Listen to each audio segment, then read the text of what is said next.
नमस्कार, आदाब, सत श्री अकाल। आप सभी प्यारे दोस्तों को let's study with Sakshi channel पर बहुत बहुत अभिनंदन और स्वागत है। दोस्तों, कल के लिए मैं बहुत माफ़ी चाहती हूँ कि मैं कल आपको क्लास नहीं दे पाई, पर मैं क्या करती, कल मुझे भक्ति काल की जो नोट्स हैं वो बनाते बनाते ही इतना टाइम हो गया था कि मैं आपको क्लास नहीं दे पाई। पर दोस्तों कोई बात नहीं, मैंने आप लोगों के लिए भक्ति काल से संबंधित सारे इम्पोर्टेंट्स फैक्ट्स इसमें रखे हुए हैं। अगर आपने ये पीडीएफ पूरी अच्छे से कवर कर ली और ये क्लास देख लिया आपने, तो आपको भक्ति काल से संबंधित आने वाला कोई भी प्रश्न इससे बाहर कोई नहीं होगा। सारे प्रश्न आपको यहीं से मिलेंगे। अगर आप ये क्लास कर लेते हैं, अच्छे से एक दो बार देख लेते हैं, तो मैं वादा करती हूँ कि आपको कहीं और से कुछ भी पढ़ने की ज़रूरत नहीं है। मैं इतना मटेरियल लेकर आई हूँ, जो कंटेंट है वो इतना यूज़फुल है, इतना हेल्पफुल है कि भक्ति काल अगर आपने समझ लिया एक बार, तो हमेशा आपके दिमाग में छप जाएगा। तो दोस्तों, वीडियो स्टार्ट करने से पहले एक बार चैनल को सब्सक्राइब कर लीजिए अगर आप चैनल पर नए हैं, और वीडियो को लाइक कर लीजिए। चलिए हम स्टार्ट करते हैं। तो दोस्तों, सबसे पहले बात करते हैं हम भक्ति काल की, कि भक्ति काल आखिर आया कहाँ से है, इसकी पृष्ठभूमि और इसके उदय के कारण, कि भक्ति काल कहाँ से आया, अचानक लोगों के अंदर इतनी भक्ति कैसे भर गई, कैसे लोग भक्ति की भावना में इतने लीन हो गए। तो दोस्तों, इसके बारे में हम जानते हैं कि आखिर क्यों लोग भक्ति के पीछे भागे, भक्ति काल कहाँ से आया। तो दोस्तों, इसमें सभी विद्वानों ने अपने अपने तर्क दिए हैं, सभी ने अपनी अपनी राय दी है। कुछ विद्वानों ने अपनी मत रखे हुए हैं, पर किसी भी विद्वान की राय आपस में बिल्कुल नहीं मिलती है। कोई कुछ कहता है, कोई कुछ कहता है, जिसने जो समझा उसने वही मान लिया। चलिए, तो हम जानते हैं कि आखिर भक्ति काल कहाँ से आया और कौन सा ये समय है। तो दोस्तों, इसका नामकरण और संवत को जानेंगे कि संवत 1375 से 1700 ईस्वी, 1375 से 1700 संवत। अगर हमें संवत से सन निकालना है दोस्तों, तो संवत से सन का एक प्रश्न तो बनता ही है। संवत से सन पूछ लेता है कि संवत से सन बताइए। तो दोस्तों, ये याद रखेंगे हम कि जब भी हमें संवत दी हो, हम उसमें से 57 को माइनस कर देंगे, -57 कर देंगे, तो हमारा क्या निकल के आएगा, हमारा सन निकल आएगा। सन 1318 ईस्वी से 1643 ईस्वी तक के इस समय काल को जॉर्ज ग्रियर्सन ने हिंदी साहित्य का स्वर्ण युग कहा है। मतलब ये जो समय रहा है, ये क्या है, भक्ति काल का समय रहा है। जॉर्ज ग्रियर्सन कौन है? जॉर्ज ग्रियर्सन एक विदेशी विद्वान हैं। इन्होंने क्या किया, हिंदी साहित्य पर बहुत रिसर्च की, हिंदी साहित्य पर बहुत रिसर्च की, और बहुत रिसर्च करने के बाद इन्होंने देखा कि इस काल में बहुत ही महान कवि आए, जैसे कि कबीर, तुलसीदास, है ना, सूरदास, जायसी, इतने महान कवि आए और इनकी इतनी बड़ी बड़ी महान रचनाएं हैं। तो इसी को देखते हुए इसी समय को सुंदर और सबसे अच्छा काल बताया और स्वर्ण युग नाम रख दिया। दोस्तों, आप समझ गए होंगे कि स्वर्ण युग नाम कैसे पड़ा, किसने रखा, कौन सा सन है, कैसे सन बनता है, ये सारा टॉपिक आपका इतना सा क्लियर हो गया होगा। अब दोस्तों, ये तो जॉर्ज ग्रियर्सन ने कहा है। अब क्या होता है कि जो हमारे यहाँ के जो कवि हैं, जो रचनाकार हैं, जो इतिहासकार हैं, जो विद्वान हैं, उन विद्वानों ने अपने अपने मत दिए हैं कि भक्ति काल का उदय कैसे हुआ। सब ने अपनी अपनी राय रखी, तो उसी को हम आगे पढ़ते हैं। अब सबसे पहले राय रखने वाले हैं हमारे कौन, आचार्य रामचंद्र शुक्ल। आचार्य रामचंद्र शुक्ल भाई भक्ति काल का उदय का कारण क्या मानते हैं, बहारी आक्रमण। उनका कहना है कि जब बहारी आक्रमण हुआ, जब हमारे मुस्लिम आक्रमण होने लगे, हमारे भारत पर जब मुस्लिमों ने आक्रमण कर दिया, तब हमारे जो हिंदू राजा थे वो सारे हार गए, जनता हार गई और हताश हो गई।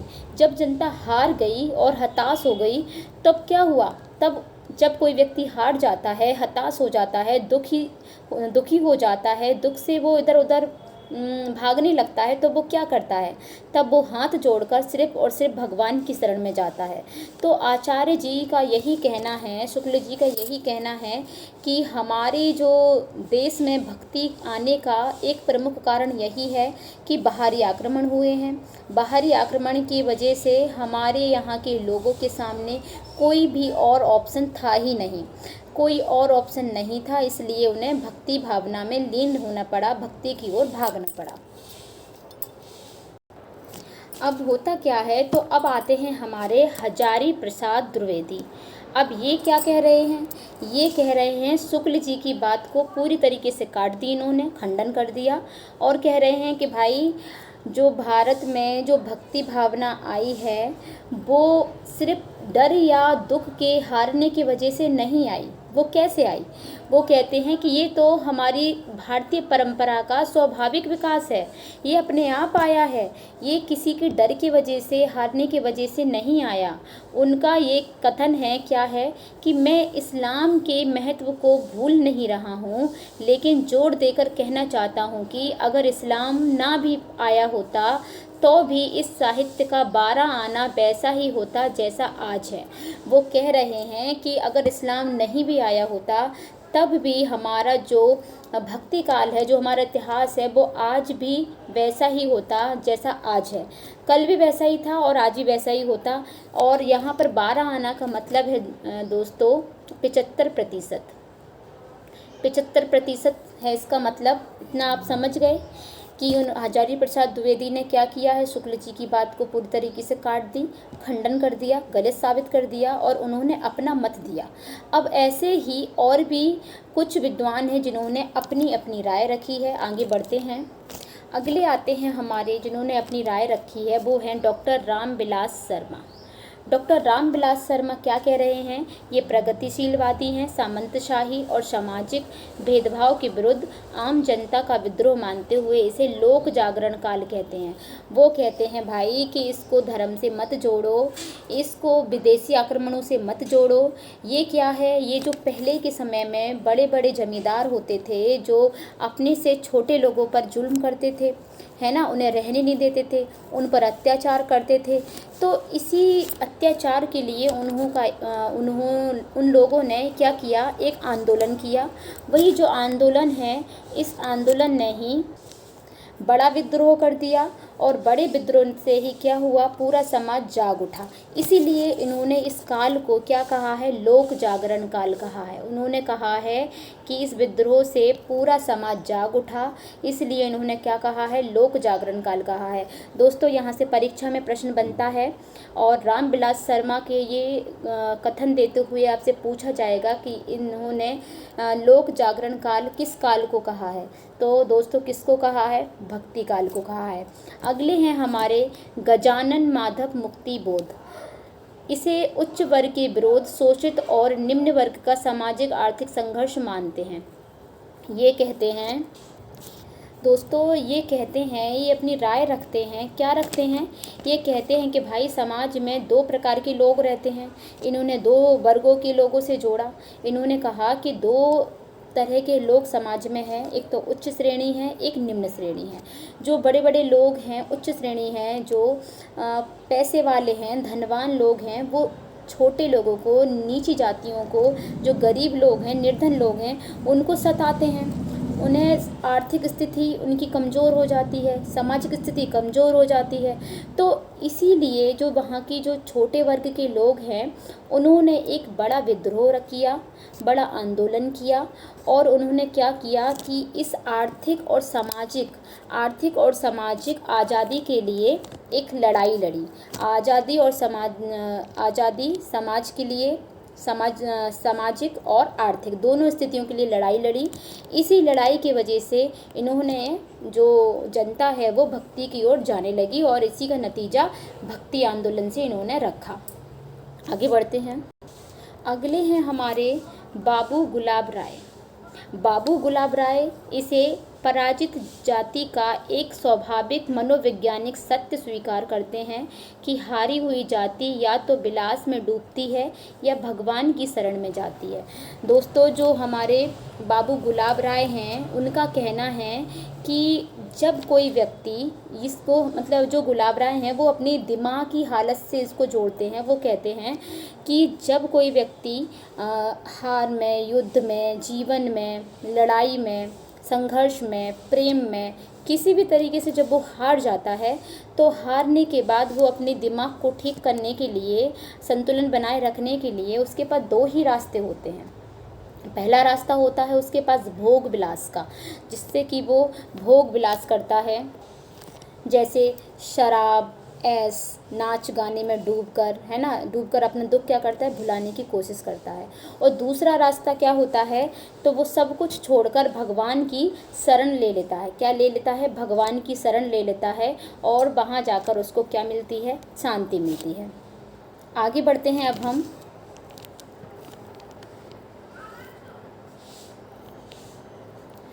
दोस्तों 5 प्रमुख दार्शनिक सिद्धांत और विस्तृत व्याख्या, इसको हम जानेंगे। ये क्या है, तो हमारे जो कवि हैं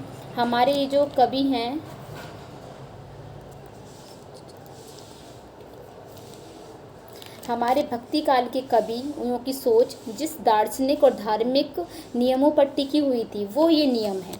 हम इन्हें जानेंगे, ये नियम आखिर है क्या। इसमें पहला है हमारा अद्वैतवाद। इसके प्रवर्तक कौन है, शंकराचार्य। इसका विस्तृत सिद्धांत क्या है कि अद्वैत का शाब्दिक अर्थ होता है जो दो ना हो, अर्थात जो केवल एक हो। मतलब ये है कि जो दो नहीं है, केवल एक है, उसी को हम क्या कहते हैं, आत्मा और परमात्मा।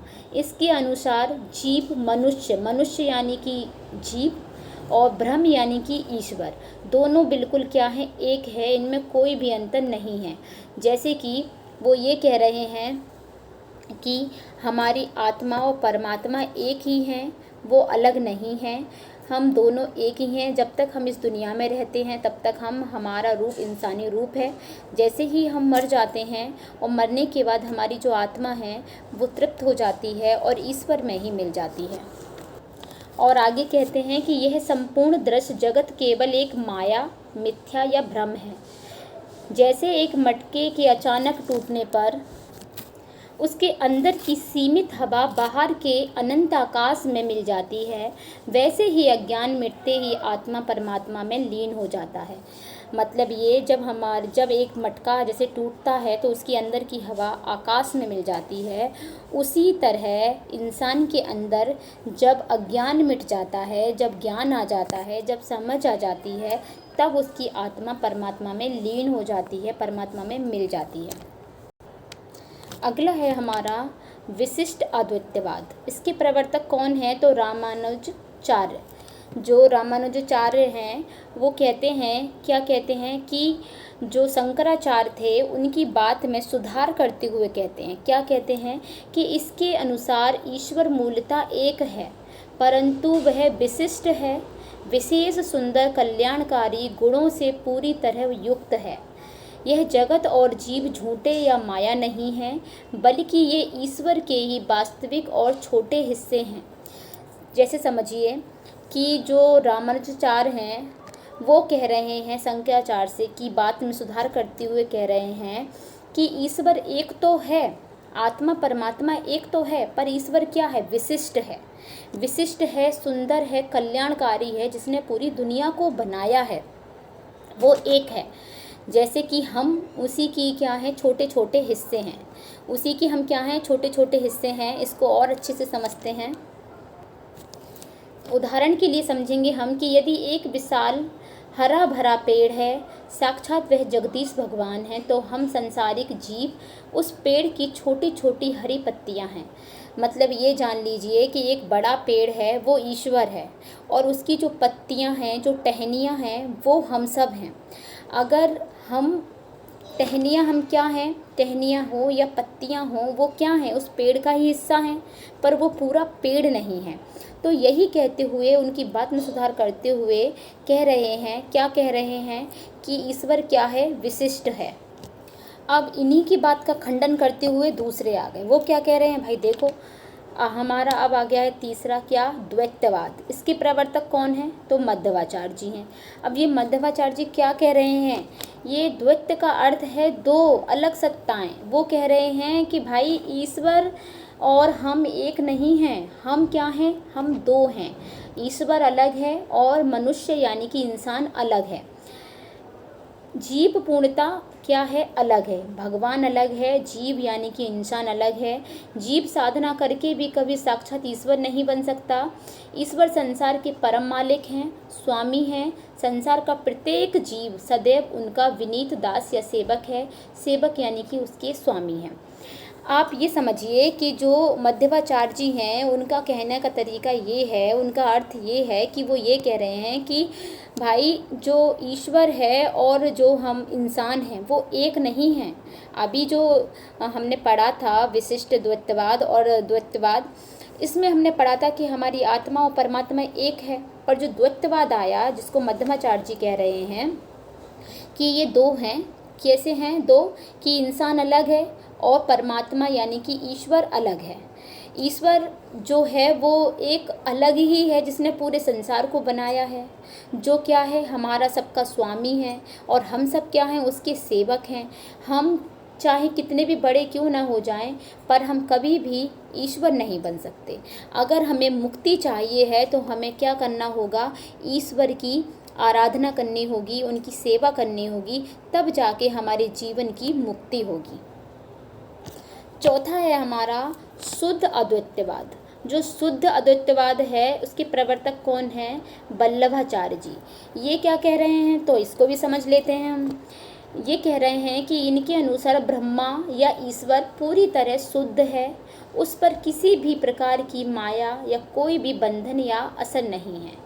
यह संसार सत्य है क्योंकि इसे एक सच्चे और शुद्ध भगवान ने स्वयं अपनी इच्छा से बनाया है। वल्लभाचार्य जी कह रहे हैं कि जो हमारा ईश्वर है, जो भगवान है, वो शुद्ध है, उस पर किसी काले साये का कोई असर नहीं होता है। वो एक सत्य है, जो सच है, भगवान के अलावा और कोई नहीं है, क्योंकि भगवान ने अपनी इच्छा से हम सबको बनाया है।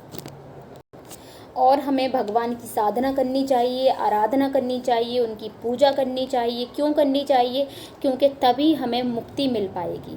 हमें अगर मुक्ति चाहिए है तो भगवान की आराधना करो, सेवा करो, पूजा करो, तभी हमें मुक्ति मिलेगी। ऐसा कौन कह रहे हैं? वल्लभाचार्य जी कह रहे हैं। तो इस यहाँ से भी भक्ति आने का एक कारण बनता है।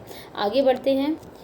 इसी सोच को लेकर दार्शनिक मत से आगे बढ़ते हुए हमारे जो वल्लभाचार्य जी हैं उन्होंने क्या किया है, कृष्ण काव्यधारा में पुष्टि मार्ग की शुरुआत की है। किसने की है? वल्लभाचार्य ने। किसकी शुरुआत की है? पुष्टि मार्ग की। आगे बढ़ते हैं। अगला है हमारा द्वैतवाद या भेदाभेदवाद। इसके प्रवर्तक हैं निम्बार्काचार्य। जो निम्बार्काचार्य जी हैं ये क्या कह रहे हैं तो हम ये भी जान लेते हैं। इनका मानना गया है कि जीव और भगवान में एक ही समय में अंतर भेद भी है और वो क्या है, अभेद भी है। इसका सबसे सटीक और व्यवहारिक उदाहरण समुद्र और उससे उठने वाली लहरें हैं। देखने में समुद्र अलग अस्तित्व रखता है, पर असल में देखा जाए तो पानी के अलावा कुछ भी नहीं है, ये अभेद हो गया। मतलब वो ये कह रहे हैं, क्या कह रहे हैं कि ईश्वर एक भी है और अलग भी है। मतलब उसमें भेद भी है और अभेद भी है। हम सब एक भी हैं और नहीं भी हैं। कैसे समझेंगे? जैसे कि समुद्र है, समुद्र की लहरें निकली, समुद्र की लहरें जब समुद्र से अलग होती हैं तो हमें वो अलग दिखाई देती है, पर असल में वो अलग होती नहीं है, क्योंकि आखिर में है तो वो भी पानी ना। समझे ना आप कि अगर समुद्र की लहर बाहर उठती है और बाहर गिरती है, पर होती तो वो उसी का ही हिस्सा है। तो वही वो कह रहे हैं कि ईश्वर क्या है, अलग भी है और साथ में भी है। हम सब एक भी हैं और अलग भी हैं। इसीलिए उनने इसका नाम क्या रखा, भेदवाद, कि इसमें भेद भी है और अभेद भी है। दोस्तों आप ये नियम समझ गए होंगे। हमारे कवियों के ने जो नियम थे जिन पर ये माना जा रहा है कि भक्ति कैसे आई, ये सब आई होप आप समझ गए होंगे। दोस्तों अब हम आगे बढ़ते हैं। अब हम आते हैं कि भक्ति काल के कितने भाग हैं, कैसे कैसे भक्ति हुई है। तो दोस्तों जो हमारे भक्ति काल है वो 2 भागों में विभाजित है। पहला है इसका निर्गुण काव्य धारा और दूसरा है इसका सगुण काव्य धारा। पहले हम निर्गुण समझ लेते हैं, निर्गुण काव्य धारा क्या होती है। तो दोस्तों, जो कवि ईश्वर के निश्चित आकार, रंग, रूप, मूर्ति को नहीं मानते हैं, वो क्या मानते हैं, निर्गुण मानते हैं। वो कहते हैं कि ईश्वर तो निराकार है, उसका कोई आकार नहीं है, कोई रूप नहीं है, वो बिना रूप के है, वो हर कहीं है, वो हर कण कण में है, वो हमारे हृदय में है, वो तुम्हारे हृदय में है, तो उसका रूप कैसे हो सकता है। तो ये है हमारी निर्गुण काव्य धारा, जिसके प्रमुख संत कवि कौन हैं, कवि हैं। अब निर्गुण काव्य धारा में भी दो शाखाएं हैं, दो शाखाएं हैं, इनको भी हम समझेंगे। पहली शाखा है हमारी संत काव्य धारा, संत काव्य धारा जिसको हम कहते हैं ज्ञान मार्गी शाखा, और दूसरी है हमारी सूफी काव्य धारा, जिसको कहते हैं हम प्रेम मार्गी शाखा। तो हम पहले निर्गुण काव्य धारा में संत काव्य धारा को पढ़ेंगे, समझेंगे अच्छे से, और मैं वादा करती हूँ कि आप अगर ये वीडियो पूरा देख लेते हैं तो आपको भक्ति काल इतना क्लियर हो जाएगा कि आपको कहीं और से कुछ भी पढ़ने की ज़रूरत नहीं पड़ेगी। तो फिर क्या, कंटिन्यू करते हैं आगे। पहले हैं हमारे इसमें संत कबीरदास। ये संत कबीरदास जी का जन्म 1398 ईस्वी में हुआ था, काशी में जन्मे हैं ये। कबीरदास जी क्या थे, अनपढ़ थे। इनके प्रिय शिष्य थे धर्मदास, और इनकी प्रमाणिक वाणियों को सन 1464 में बीचक नाम में संकलित किया। मतलब ये है कि जो कबीरदास जी थे ये पढ़े लिखे नहीं थे, पर वो पढ़े लिखे थे नहीं तो लिखेंगे कैसे।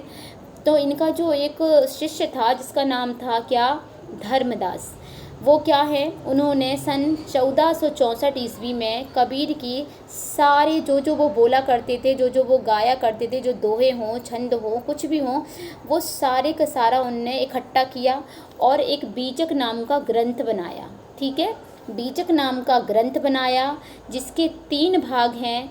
साखी, जिसमें क्या हैं, दोहा छंद हैं, और ये राजस्थानी खड़ी बोली में है। दूसरा है सबद, ये गाने वाले पद हैं, ये ब्रज भाषा और पूर्वी हिंदी में है। तीसरे हैं रमैनी, जिसमें चौपाइयाँ और दोहा है और रहस्यवाद है। आचार्य शुक्ल जी ने इनकी भाषा को सदु ककड़ी या पंचमेल खिचड़ी कहा। क्यों कहा दोस्तों, इन्होंने जो इसलिए कहा क्योंकि इनकी जो भाषा है सभी प्रकार से मिली जुली है। किसी का खड़ी बोली शब्द ले लिए, कहीं ब्रज भाषा की ले लिए, तो ये खिचड़ी टाइप की लगी उनको, तो इसने उनका नाम पंचमेल खिचड़ी रख दिया। ठीक है। दूसरा है हमारा द्विवेदी जी ने इनकी वाणी को क्या कहा, डिडक्टर कहा। क्यों कहा, क्योंकि वो कहते थे कि ये जो चाहे अपनी भाषा से करा सकते हैं, भाषा इनकी मोहताज, ये भाषा के मोहताज बिल्कुल नहीं है। इसलिए ये वाले जो क्वेश्चन है, यहाँ से क्वेश्चन बनता ही बनता है और ये परीक्षा में ज़रूर पूछा जाता है। इसको हम अच्छे से समझ लिया है। आगे बढ़ते हैं।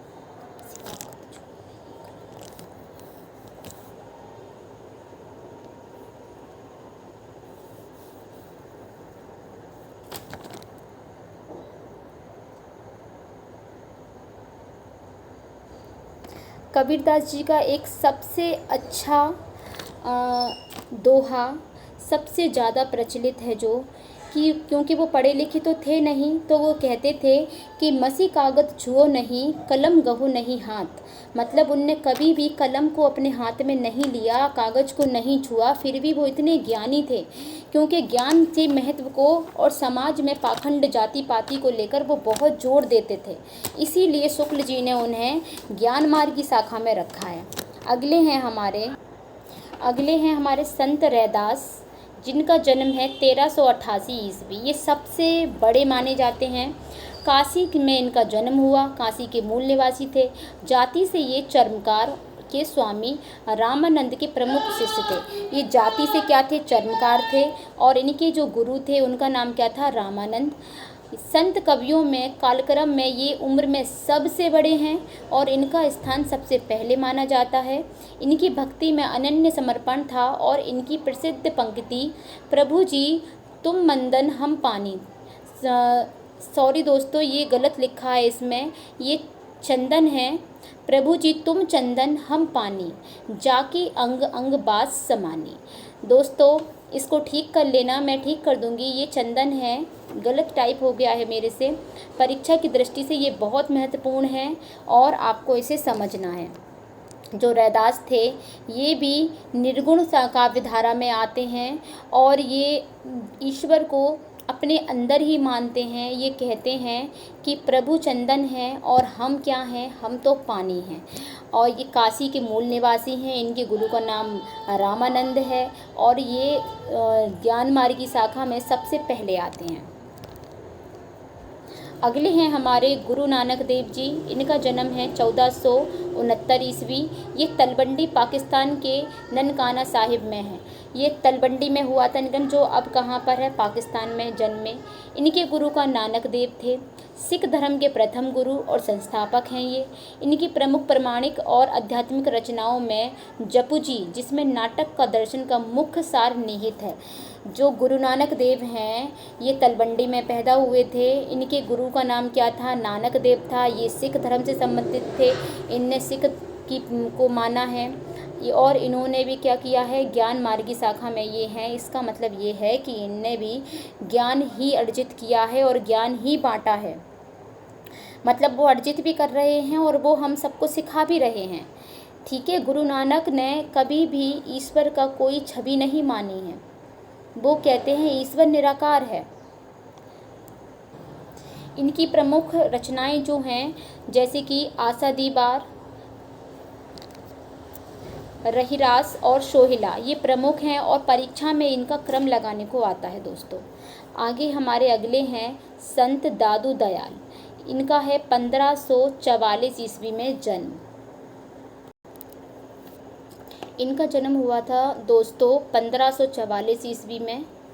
अहमदाबाद में ये जन्मे थे, राजस्थान में। और इनका मुख्य कार्यक्षेत्र क्या था, राजस्थान, क्योंकि उन्होंने राजस्थान के अहमदाबाद में जन्मे हैं और अहमदाबाद के आसपास ही इनने अपना कार्य किया। क्या था इनका, दादू पंथ के महान प्रवर्तक थे। इन्होंने दादू पंथ नाम का क्या किया, एक ग्रंथ लिखा हुआ था। कबीर की तरह इन्होंने भी ब्रह्मांडरों का विरोध किया। इनकी वाणियों और काव्य पदों का प्रमाणिक संकलन इनके शिष्यों द्वारा हर डेवानी और अंगबंधु नामक 2 प्रसिद्ध ग्रंथों में किया गया है। इन्होंने जो काम किया है वो यही था कि वो जो पाखंड फैला हुआ था जनता में, तो उसका विरोध किया है। वो कहते थे कि ईश्वर मूर्ति में नहीं है, ईश्वर हमारे दिल में है, हमारे हृदय में है, कण कण में है। तो हमें ईश्वर का सकारात्मक रूप नहीं मानना है, क्योंकि ईश्वर का कोई भी रूप नहीं है। तो वो इन चीज़ों का क्या करते थे, विरोध करते थे। अगले हैं हमारे संत मलूक दास।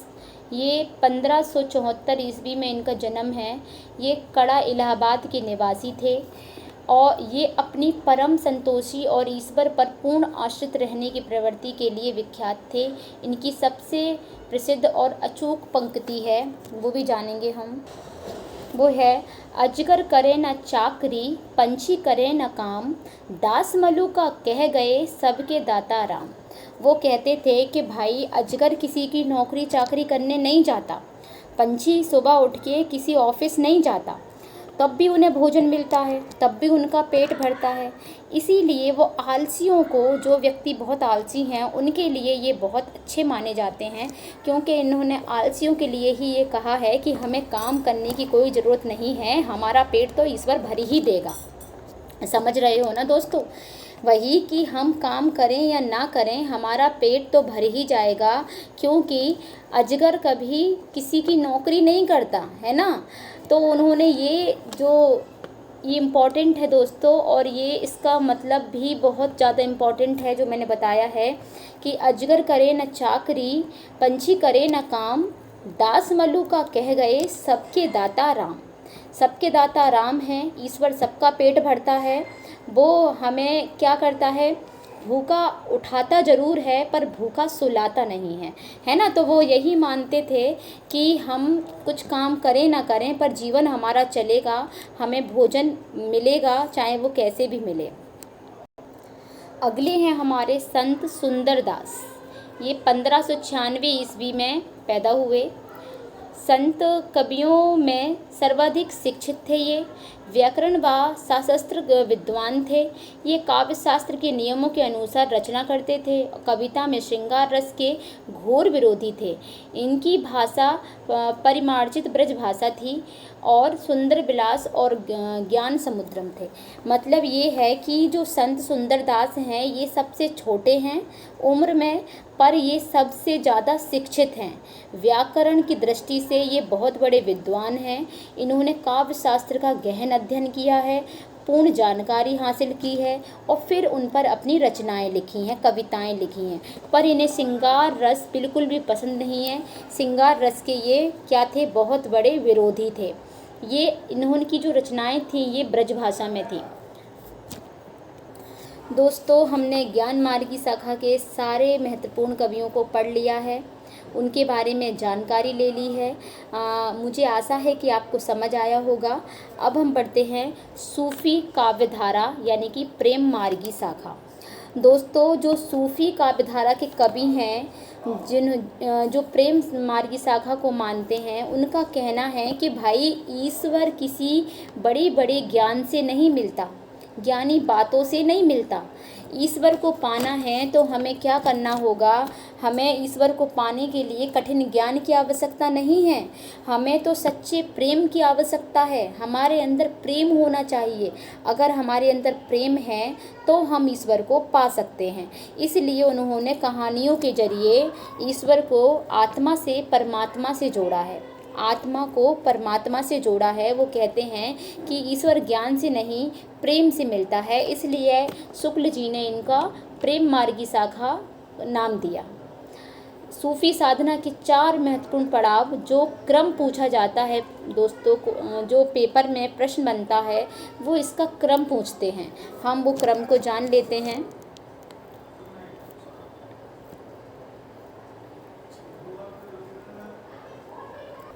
प्रेम मार्गी शाखा के जो कवि हैं वो कहते हैं कि अगर ईश्वर को पाना है तो हमें 4 पड़ाव पूरे करने पड़ते हैं। ये 4 पड़ाव अगर हमने पूरे कर लिए तो हमें ईश्वर मिल जाएगा। तो पहला है क्या, शरीयत। शरीयत इसका अर्थ क्या होता है कि इसके अंतर्गत साधक को धर्म के बाहरी नियमों और कड़े अनुशासन का निष्ठापूर्वक पालन करना होता है। मतलब ये कि जो समाज में रीति रिवाज फैले हैं, जो नियम हैं, जो वो इन सब को इसमें वो सारे नियमों को माना जाता है। हर एक चीज़ अनुशासन से होगी, नियमों से होगी, तब वो इसके अंदर वो सारे नियम मानेगा। ठीक है, जो समाज में नियम हैं वो सारे मानेंगे। दूसरा है हमारा तरीक़त। जो तरीक़त है, इस पड़ाव में क्या होता है कि साधक क्या करता है, बाहरी आडंबरों को छोड़कर हृदय की शुद्धता और आंतरिक उपासना में लीन हो जाता है। कि जब जो जीव होता है, जो इंसान होते हैं, जब वो तरीक़त के पड़ाव में आते हैं तब वो क्या करते हैं, बाहरी आडंबरों को छोड़ देते हैं, बाहरी आडंबरों को छोड़ देंगे और अपने हृदय की शुद्धता को देखेंगे, उपासना करने लगेंगे, ईश्वर के प्रति समर्पित हो जाएंगे। तीसरा है हमारा हकीकत। अब हकीकत के पड़ाव में जब आता है इंसान, तब क्या होता है, वो निरंतर कठिन साधना के बल पर साधक को परम सत्य या वास्तविकता का साक्षात अनुभव होने लगता है। जब वो हकीकत में आता है तो उसे अनुभव होने लगता है कि ईश्वर क्या है, साक्षात हमारे अंदर ही है। उसे अनुभव होने लगता है कि ईश्वर हमारे अंदर ही है, हमारी आत्मा के अंदर ही परमात्मा है, वो जानने लगता है। सबसे लास्ट पड़ाव है मारिफत। जो मारिफता है, जो मारिफता में अंतिम अवस्था है, ये क्या है, मारिफता क्या है, अंतिम अवस्था है, जहाँ साधक पर आत्मा परमात्मा में पूरी तरह विलीन हो जाती है। इसको फना होना भी कहते हैं कि जब हमारी आत्मा पूरी तरीके से ईश्वर से मिल जाती है, परमात्मा से मिल जाती है, तो हम क्या हो जाते हैं, फना हो जाते हैं। जैसे कोई व्यक्ति किसी व्यक्ति से प्रेम करता है तो वो कहता है ना कि मैं तेरे प्रेम में अपने आप को फना कर दूंगा, मिटा दूंगा। क्यों? क्योंकि वो उसके प्यार में इस कदर अंधा हो जाता है कि उसे बाहरी कुछ भी दिखाई नहीं देता। इसी तरीके से जब ईश्वर के प्रति हमें प्रेम होता है तो हम बाहरी आडंबरों को सबको भूल जाते हैं और अपनी आत्मा को परमात्मा में विलीन कर देते हैं। दोस्तों, आशा है कि आपको समझ आया होगा। अब हम आगे बढ़ते हैं। प्रेम मार्ग की शाखा के जो बहुत ही महत्वपूर्ण कवि हैं वो हैं मलिक मोहम्मद जायसी, और इनका जो पद्मावत है 1540 ईस्वी, इनका पद्मावत में जो प्रतीकात्मक चिन्ह दिए हैं उनका क्रम लगाने के लिए हमें पेपर में पूछता है, तो हम वही जान लेते हैं, ध्यान से समझेंगे। महाकाव्य पद्मावत में प्रयुक्त सभी प्रमुख पात्रों और उनके दार्शनिक प्रतीकों का क्रम अनुसार विवरण हमने नीचे लिखा हुआ है। जो क्रम संख्या है उससे मतलब नहीं है हमें, पर हमें क्रम लगाने को आता है और इसके अर्थ भी आते हैं। सबसे पहला है हमारा चित्तौड़। चित्तौड़ का जिक्र है पद्मावत में, तो यह मानव के नाश्वर, नाश्वर का मतलब है शरीर, तन का प्रतीक है। चित्तौड़ किसका प्रतीक है? तन का प्रतीक है, शरीर का प्रतीक है। किसका प्रतीक है? शरीर का। आज हम इस क्लास में ही याद कर लेंगे, हमें कहीं से और पढ़ने की ज़रूरत नहीं पड़ेगी। अच्छे से हम जान लेते हैं चित्तौड़ किसका प्रतीक है? तन यानी कि शरीर का प्रतीक है। राजा रत्नसेन ये पद्मावत में आए हैं। राजा रत्नसेन ये चंचल और खोजी मानव मन का साक्षात प्रतीक है, यानी कि जो राजा रत्नसेन हैं जिनका मन चंचल है, तो जो राजा रत्नसेन हैं उनका जो प्रतीकात्मक चिन्ह है वो क्या है? मन। मन का क्या है? साक्षात प्रतीक है। अगला है सिंघल द्वीप, ये भी आया है पद्मावत में। सिंघल द्वीप जो है यह मानव के पवित्र और संवेदनशील हृदय का प्रतीक है। जो सिंघल द्वीप है ये हमारे हृदय का प्रतीक है। किसका प्रतीक है? हृदय का। पद्मावती किसका प्रतीक है? पद्मावती है सात्विक बुद्धि या ईश्वर यानी परमात्मा का प्रतीक है। पद्मावती कौन है? ईश्वर का प्रतीक। मतलब जो राजा है वो पद्मावती से मिलने जा रहा है और ईश्वर से उसका मिलन हो रहा है। ईश्वर कौन है? पद्मावती। पद्मावती कौन है? परमात्मा। मतलब पद्मावती का जो प्रतीकात्मक चिन्ह है वो क्या है? परमात्मा यानी कि ईश्वर। अब है हमारा हीरामन तोता। हीरामन तोता क्या करता है? राजा को सही राह दिखाता है। सही राह दिखाएगा यानी कि यह आत्मा को परमात्मा की मार्ग से दिखाने वाला गुरु है। हीरामन तोता क्या करता है? राजा को परमात्मा से मिलने की सही सलाह देता है, उसे क्या करता है? सही रास्ता दिखाता है। इसीलिए वो किसका प्रतीक है? गुरु का प्रतीक है। किसका प्रतीक है? गुरु का। हीरामन तोता किसका प्रतीक है? गुरु का प्रतीक है। अगले है हमारा नागमती। नागमती कौन है? राजा की पत्नी। ये क्या करती है? ये बाधा डाल रही है बुनियादी प्रपंच, संसारिक या माया या साक्षात प्रतीक। ये किसका प्रतीक है? माया का। जैसे माया हमें भ्रमित करती है वैसे ही नागमती भी रोक रही है उसको, इसीलिए ये किसका प्रतीक है? माया का। अलाउद्दीन खिलजी ये किसका प्रतीक है? तो साधक के मार्ग में बाधा बनने वाले यानी कि वासना, कुबुद्धि या शैतान का प्रतीक है। जो कुबुद्धि हो जाती है, जिसकी बुद्धि काम नहीं करती, उसी को कहते हैं कुबुद्धि। अलाउद्दीन खिलजी जो है वो क्या कर रहा है? शैतान का प्रतीक है, वो बाधा डाल रहा है। नागमती का वियोग खंड। नागमती के विरह की शुरुआत आषाढ़ के महीने से होती है। दोस्तों ये वेरी वेरी इंपॉर्टेंट है।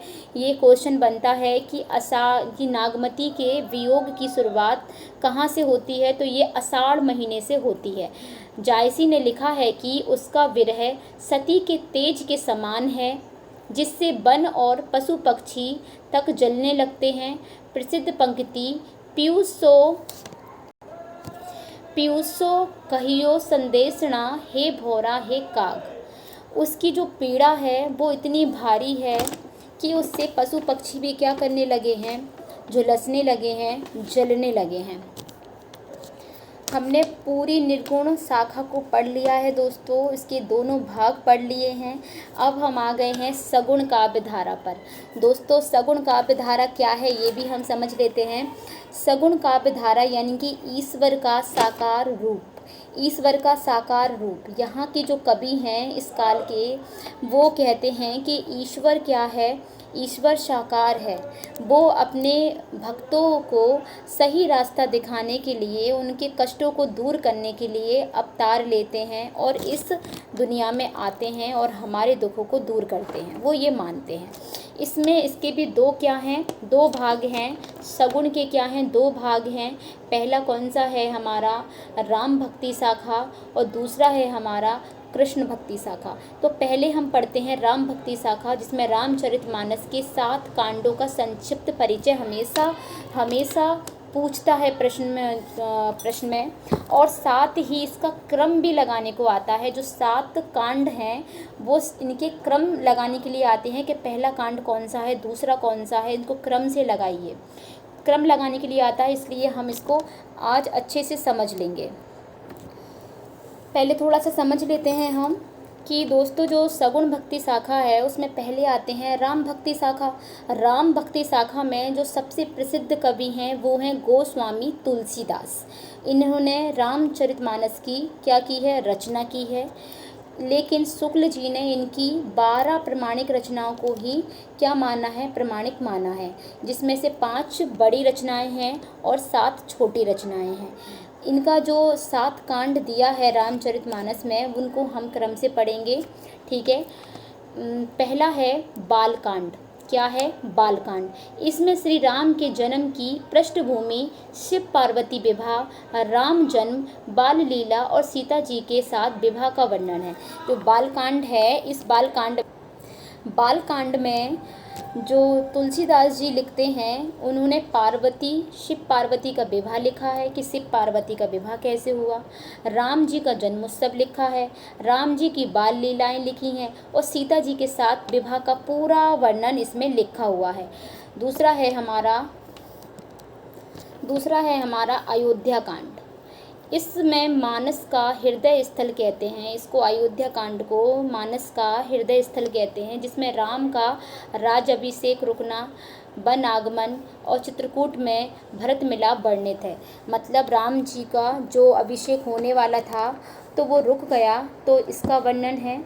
वन आगमन है, वो कैसे वन में पहुँचे, चित्रकूट में भरत मिलाप हुआ, ये सब का वर्णन उन्होंने किस में रखा है, अयोध्या कांड में। इसके बाद हमारा तीसरा है आरण्य कांड। आरण्य कांड का अर्थ है जंगल है। क्या है, जंगल, जिसमें पंचवटी निवास, शूर्पणखा प्रसंग, खर दूषण, वध सीता हरण और सबरी भक्ति का वर्णन है। मतलब ये कि सीता जी का हरण कैसे हुआ, इसका वर्णन है। राम जी सबरी से मिले, इसका वर्णन है। मतलब जंगल की पूरी यात्रा उनने ये आरण्य कांड में रखा हुआ है। चौथा है हमारा किष्किंधा कांड। इसमें श्री राम जी हनुमान जी से पहली भेंट, सुग्रीव से अटूट मित्रता, बाली वध और सीता खोज का प्रारंभिक वर्णन है। मतलब ये कि किष्किंधा कांड जो है, इसमें राम जी हनुमान जी से मिलते हैं, पहली भेंट होती है, उसका वर्णन है। सुग्रीव से अटूट मित्रता होती है, उसका वर्णन है। बाली वध का वर्णन है और सीता की खोज प्रारंभ होती है, उसका प्रारंभिक वर्णन है।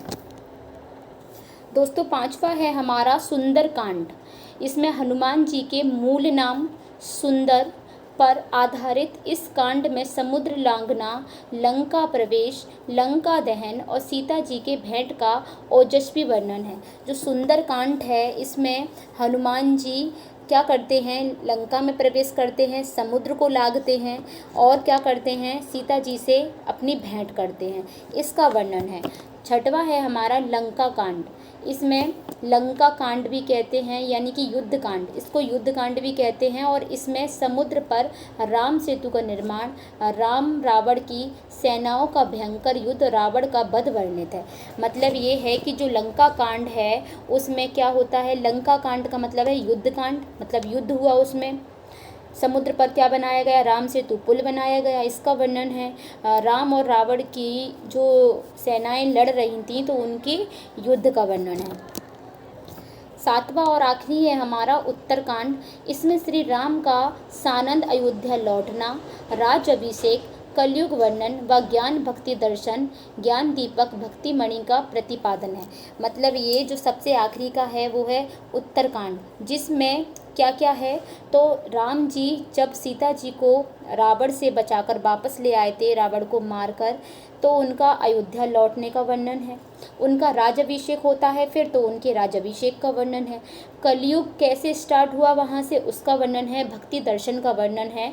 और यहाँ पर उनकी पूरी रामचरितमानस समाप्त हो जाती है।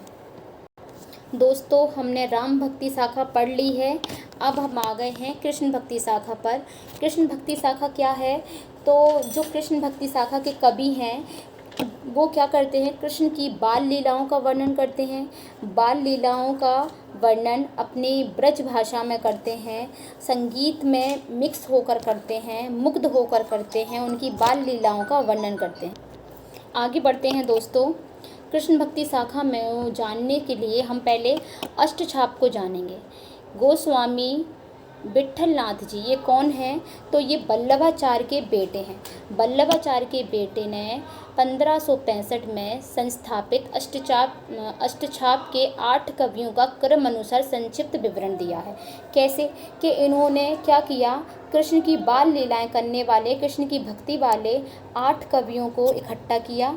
8 कवियों को इकट्ठा करके एक अष्टछाप मंडल बनाया, जिसमें वल्लभाचार्य जी के 4 शिष्यों को लिया और 4 विट्ठलनाथ जी ने अपने शिष्यों को लिया। तो पहले हम वल्लभाचार्य जी के 4 शिष्यों को क्रम अनुसार देख लेते हैं। पहले हैं कुंभन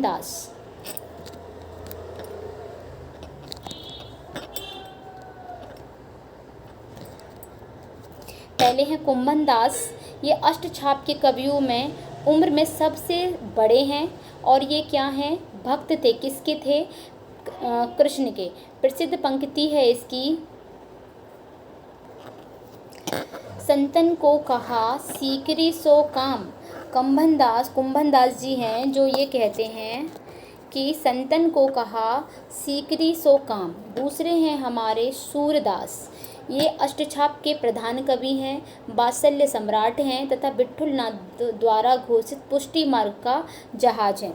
पुष्टि मार्ग जो है सूरदास इसके क्या माने जाते हैं, जहाज माने जाते हैं।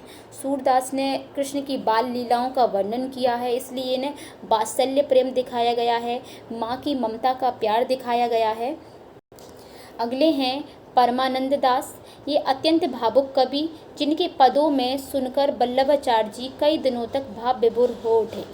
ये परमानंद जी जो हैं ये इतने भावुक कवि थे कि वल्लभाचार्य जी कई दिनों तक इनकी बातें सुनकर, इनकी रचनाएं सुनकर कई दिनों तक भाव विभोर रहे, इनका मन उत्सुक रहा, है ना।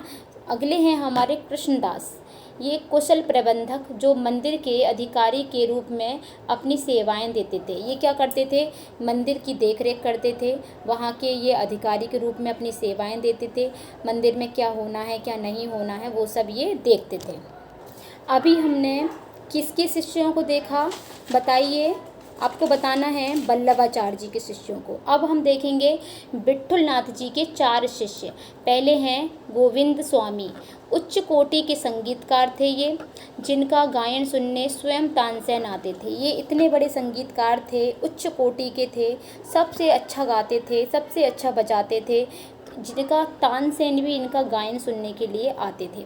दूसरे हैं छीत स्वामी, प्रारंभ में मथुरा के राजाओं के पुरोहित थे, जो बाद में विरक्त भक्त बने। ये क्या थे, मथुरा में राजाओं के पुरोहित हुआ करते थे। पुरोहित जानते हैं ना, पंडित जो सारे काम करवाते हैं, पुरोहित हुआ करते थे।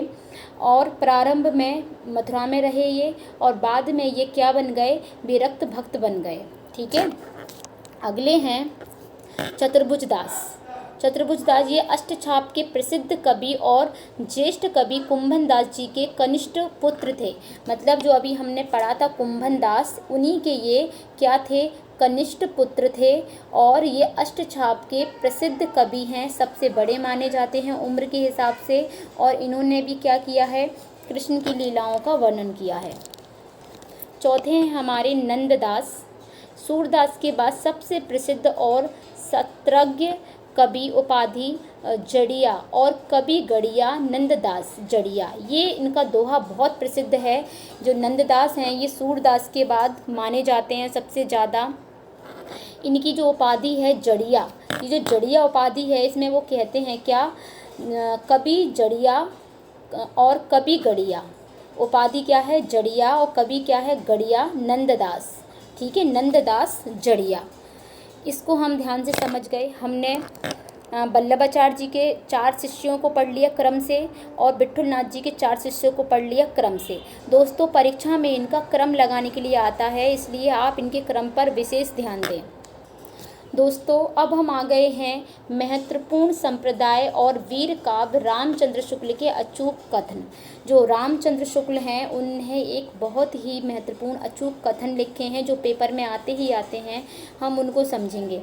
पहला है हमारा राधा बल्लभ संप्रदाय। राधा बल्लभ संप्रदाय, इसके प्रवर्तक हित हरिवंश हैं, जिसमें कृष्ण से भी ऊपर राधा जी को सर्वोपरि स्थान दिया है। राधा बल्लभ संप्रदाय है जिसके प्रवर्तक हरिवंश हैं। इसमें क्या कहा गया है, तो इसमें राधा जी को कृष्ण से भी ज़्यादा महत्व दिया गया है, कृष्ण से भी सर्वोपरि माना गया है। दूसरे हैं हरिदासी या सखी संप्रदाय। प्रवर्तक स्वामी हरिदास हैं। इसमें भक्त स्वयं को कृष्ण की सखी मानकर निकुंज बिहारी की उपासना करते हैं। मतलब इसमें क्या, कृष्ण की अपने खुद को अपनी सखी बनाते हैं, सहेली बनाते हैं और सखी के रूप में कृष्ण की उपासना करते हैं, भक्ति करते हैं।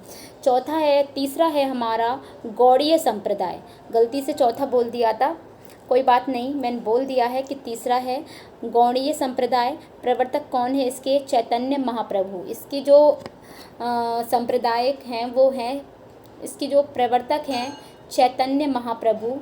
और इनका दार्शनिक आधार क्या है, आचिंत्य भेदा भेदवार कहलाता है। हमने ये भी पढ़ लिए कथन। दोस्तों भक्ति काल में कुछ और भी कवि हैं और उनकी कुछ प्रमुख रचनाएं हैं जिनको हम देखेंगे। पहले हैं श्रीधर कवि। इन्होंने इस काल में रणमल्ल छंद 1400 ईस्वी नामक वीर रस की प्रसिद्ध ऐतिहासिक पुस्तक लिखी है। किसने लिखी है, श्रीधर कवि ने। दूसरे हैं रहीम दास। इन्होंने अब्दुल रहीम खान खाना, इनकी बैरवे नायिका भेद अवधि में लिखी पहली रीति निरूपक पुस्तक है। इसमें मद नाष्टक खड़ी बोली है और खेट कौतुंब जातकम संस्कृत फारसी मिश्रित जोशी ग्रंथ लिखे हुए हैं। ये हमने पढ़ लिया जो भक्ति काल के वीर काव्य रचनाएं हैं उनके, जो अलग से माने जाते हैं, जैसे रहीम दास हो गया, श्रीधर कवि हो गया। और कहते हैं कि इनकी जो लोकप्रिय वाणी थी वो किसी और की जैसी नहीं है, वो सबसे अलग है। इनकी वाणी सबसे प्रिय है, सबसे प्यारी है, सबसे मधुर है।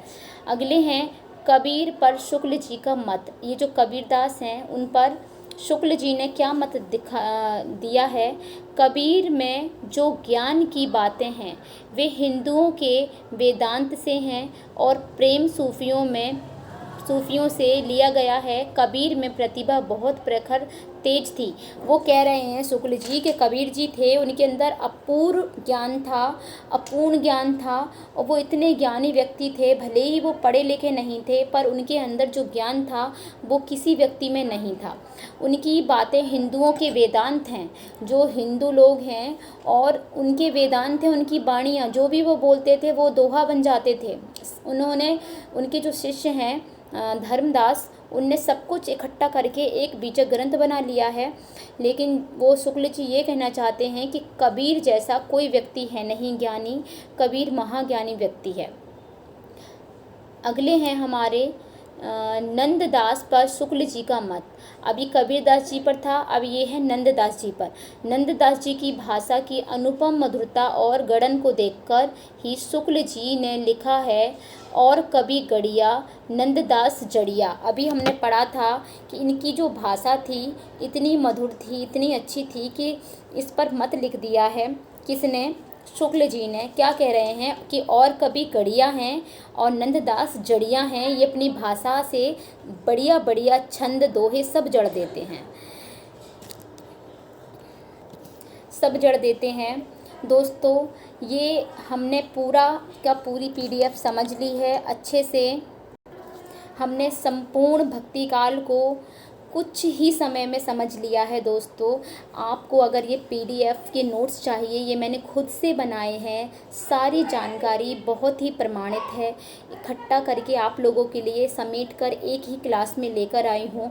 अगर आपको क्लास पसंद आती है तो प्लीज़ क्लास को लाइक कर दीजिए और अपने दोस्तों के साथ शेयर कर दीजिए, और चैनल को अगर आप नए हैं तो चैनल को सब्सक्राइब कर लीजिए। दोस्तों ये PDF आपको मेरे टेलीग्राम चैनल पर मिल जाएगी। टेलीग्राम चैनल का लिंक नीचे वीडियो डिस्क्रिप्शन बॉक्स में है। आप अभी के अभी जाकर इस PDF को डाउनलोड कर लीजिए। इस PDF में बहुत ही महत्वपूर्ण पॉइंट्स हैं, बहुत भी अच्छा कंटेंट है। इसको अगर आप पढ़ लेते हैं तो सच मानिए आपको भक्ति काल कहीं और से पढ़ने की कोई भी ज़रूरत नहीं पड़ेगी। पूरा का पूरा भक्ति काल मैंने इस एक क्लास में आपको दिया है। आशा करती हूँ कि आपको समझ आ रहा होगा, मैं जो पढ़ा रही हूँ वो अच्छा लग रहा होगा। दोस्तों मुझे आपकी साथ की और प्यार की बहुत ज़रूरत है। मैं आपके लिए निरंतर कोशिश कर रही हूँ, प्रयास कर रही हूँ। मुझे आगे बढ़ाइए। मेरे चैनल पर अगर आपको कुछ भी अच्छा लगता है तो प्लीज़ चैनल को सब्सक्राइब करिए और वीडियो को लाइक करिए। मिलते हैं अगली वीडियो में। हम अगली वीडियो में रीतिकाल को समझेंगे, डिस्कस करेंगे उसके बारे में। पूरा रीतिकाल एक ही वीडियो में लेकर आऊँगी, आपको कहीं से कुछ भी पढ़ने की ज़रूरत नहीं पड़ेगी। रीतिकाल पूरा एक क्लास में ख़त्म हो जाएगा। दोस्तों तो जल्दी से अगली क्लास का वेट कर रहे होंगे आप लोग, तो हम मिलते हैं अगली नेक्स्ट क्लास में। तब तक के लिए आप आगे बढ़ते रहिए, पढ़ते रहिए। Bye, take care.